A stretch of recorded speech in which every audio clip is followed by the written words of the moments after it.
छत्तीसगढ़ सरकार अपने ही छात्रों का विद्यार्थियों का हक मार रही है। एक सरकारी नियम ने मेडिकल स्टूडेंट के साथ बड़ा धोखा कर दिया है।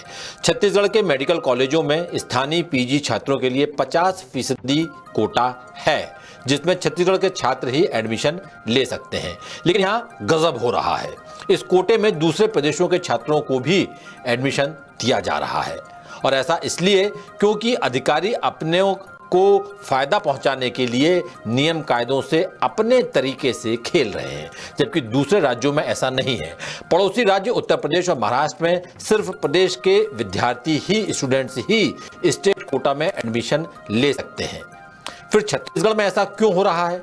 देखिए रायपुर से हमारे ब्यूरो चीफ अरुण तिवारी की एक और खास रिपोर्ट।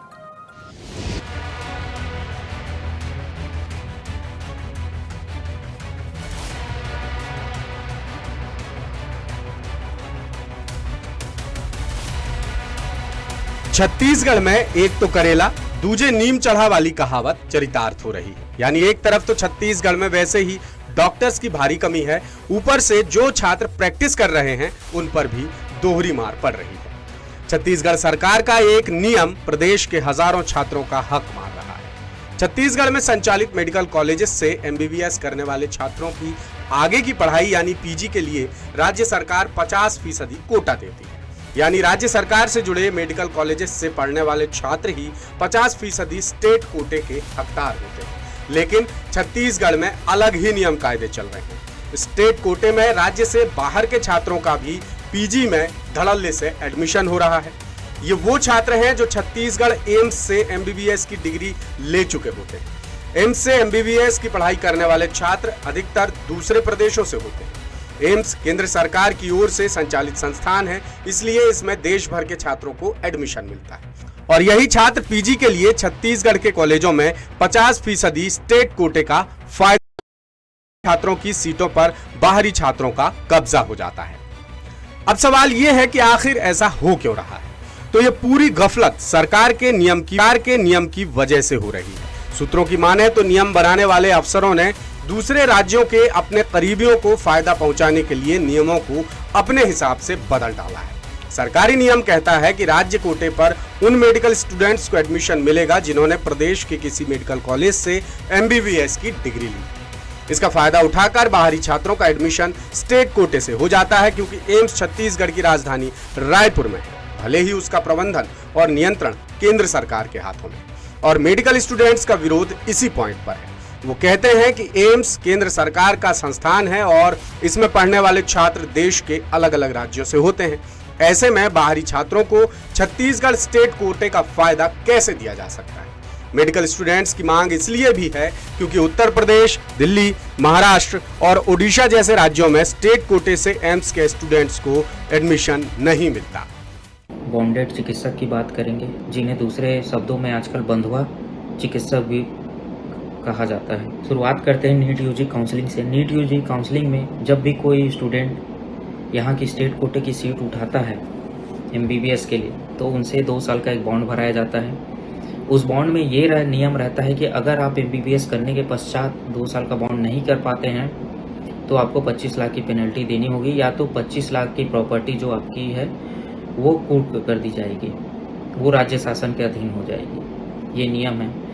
इस नियम को भरकर वो 5 साल की पढ़ाई करता है, उसके बाद उसका बॉन्ड पोस्टिंग होता है। तो बॉन्ड पोस्टिंग में भी नियम है कि आपको जब तक आपका बॉन्ड कंप्लीट नहीं हो जाता तब तक आपको परमानेंट रजिस्ट्रेशन नहीं दिया जाएगा, न ही परमानेंट डिग्री दी जाएगी।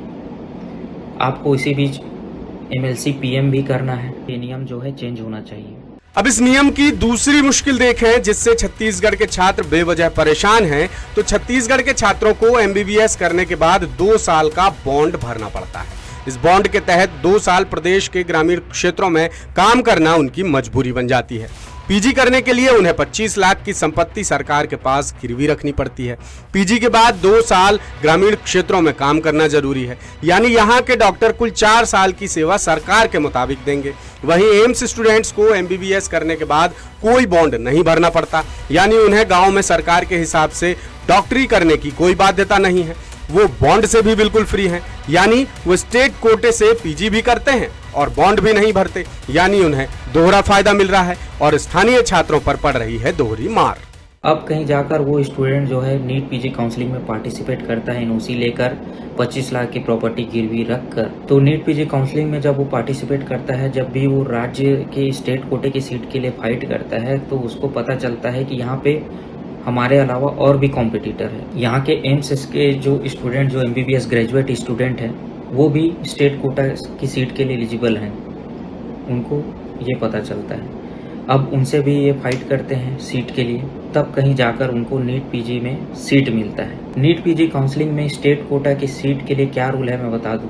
1984 में सुप्रीम कोर्ट ने कहा था अन्य राज्य जैसे उड़ीसा, बिहार, यूपी, महाराष्ट्र सभी में ये नियम है कि नीट पीजी में स्टेट कोटे की 50% सीट के लिए केवल स्टेट से संबंधित जो राज्य शासित यूनिवर्सिटी है, जैसे यहाँ आयुष यूनिवर्सिटी है, वहाँ से पास आउट MBBS ग्रेजुएट ही उसके लिए एलिजिबल होगा और किसी को ये सीट नहीं दी जाएगी। लेकिन यहाँ पे छत्तीसगढ़ में आयुष यूनिवर्सिटी के अलावा जो एम्स से पास आउट स्टूडेंट है उनको भी सीट दी जा रही है, जबकि एम्स से पास आउट स्टूडेंट जो है यहाँ 2 साल का बॉन्ड नहीं करते, ना ही वो राज्य शासन के अंतर्गत आते। अब छत्तीसगढ़ के मेडिकल स्टूडेंट सरकार से अपना हक मांग रहे हैं। उनका कहना है कि दूसरे राज्यों की तरह छत्तीसगढ़ में भी स्थानीय मेडिकल स्टूडेंट्स को 50% स्टेट कोटे का फायदा मिलना चाहिए, ताकि उन पर दोहरी मार ना पड़े और उनका करियर बर्बाद ना हो। लेटेस्ट, इन्वेस्टिगेटिव और इन डेप्थ खबरें देखने के लिए ज्वाइन कीजिए द सूत्र का व्हाट्सएप चैनल, सब्सक्राइब कीजिए यूट्यूब चैनल, लाइक कीजिए फेसबुक पेज और पढ़ते रहिए वेबसाइट www.dasudr.com।